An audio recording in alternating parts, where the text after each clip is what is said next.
Hey folks, what a game this weekend. Trey Gibson here, Big Things Fantasy Football League. We're here in the finale. We got a press conference special coming up for you. It's about Peyton Manning, and I know this is a family show, but we're going to have to filter it out for just a bit because Andre Johnson had a big game, and everybody wanted to know why his game was so huge.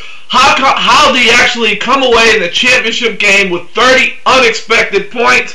I talked to Andre Johnson, and he said specifically that Peyton Manning had his Johnson in his mouth all night long. He said he would not let him climax with his Johnson in his mouth, and he said we'd have to ask Peyton Manning, why would you not let Andre Johnson climax with that Johnson in your mouth all night long? So we got Peyton Manning coming up here, and we'll let him take it away from here. Peyton, can you cue it up for us?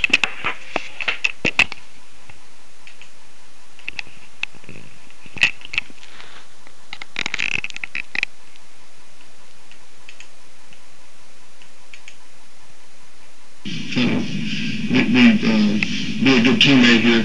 Let's just say we had some problems in protection.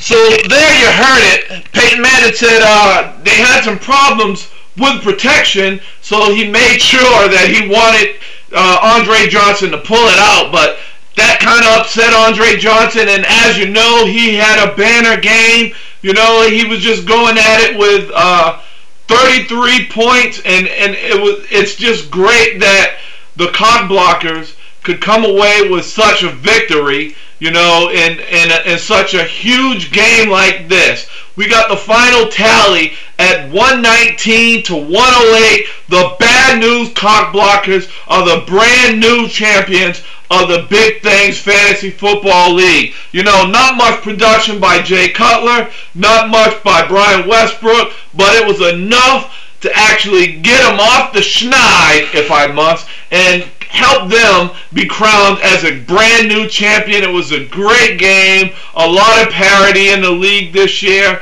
You know, the Giants had good production from D'Angelo Williams and Dallas Clark, but it just wasn't enough, as Leon Washington, Andre Johnson, and Steve Slayton and that Buccaneers defense, that lost, by the way, the Buccaneers defense scored 24 points and lost, by the way, but it still came away with what helped to be a gut-wrenching victory for the Bad News Cock Blockers.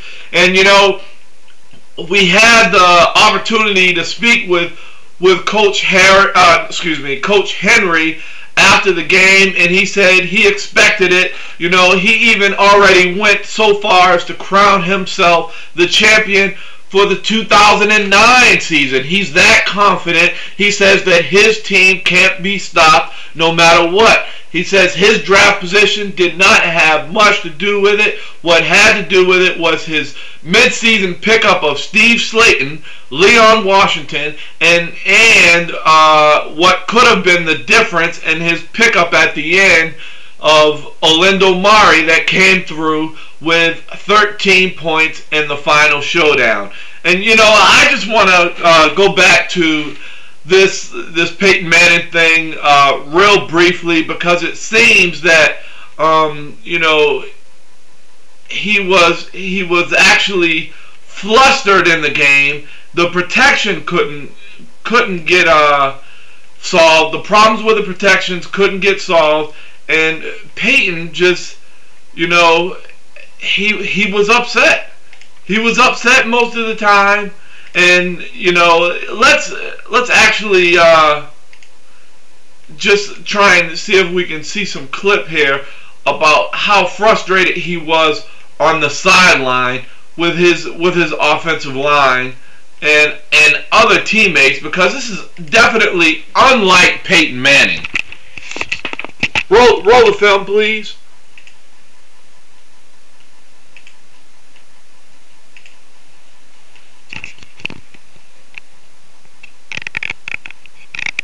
You see, there's Peyton on the sideline with a backup quarterback who's just saying, "Let me play Peyton," and basically this is what happens. Hey! Hey, quit calling the plays, all right?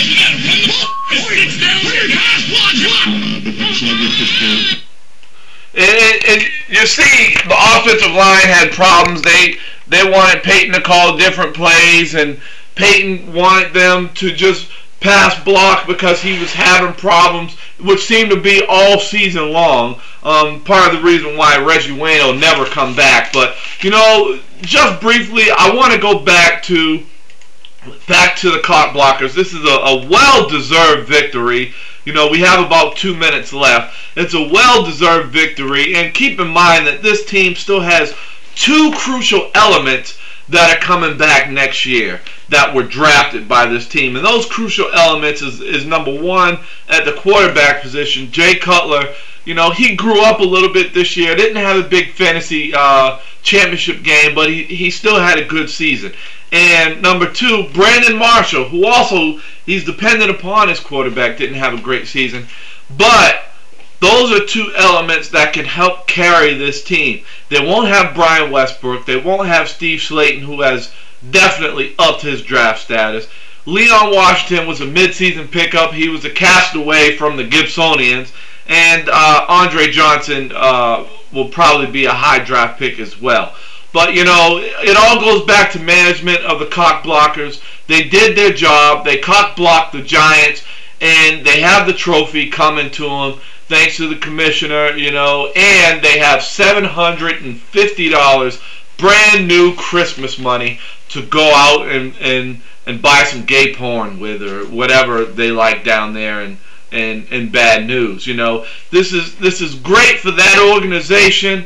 It's great for the city. It's great for the ownership. It's great for everybody. We have a brand new number 1 team, and let's all congratulate the Bad News Cock Blockers. And coming up next, we have the next episode of what we will preview as the top 10 draft selectees for the 2009 season, as well as your current draft status.